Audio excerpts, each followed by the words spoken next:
அதிகாரம் 17. கர்த்தராகிய இயேசு கிறிஸ்துவின் ஜெபம் இந்த அதிகாரத்தில் விவரமாக எழுதப்பட்டிருக்கிறது.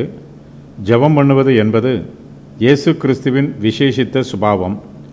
இயேசு கிறிஸ்துவைப் போலவே நாமும் ஜெபிக்க வேண்டும். ஜெபத்தை பற்றி நமக்கு உபதேசம் பண்ணுவதற்காகவும் ஜெபிக்க வேண்டும் என்று நம்மை உற்சாகப்படுத்துவதற்காகவும் இந்த அதிகாரம் நமக்கு பிரயோஜனம் உள்ளதாக எழுதப்பட்டிருக்கிறது. இந்த அதிகாரத்தில் 2 பகுதிகள் உள்ளன. அவையாவன: ஜெபத்தின் சூழ்நிலைகள். ஜெபம். இயேசு கிறிஸ்து பிதாவினிடத்தில் நமக்காக வேண்டிக் கொள்கிறார். இயேசு கிறிஸ்து தம்முடையவர்களுக்காக வேண்டிக் கொள்கிறார்.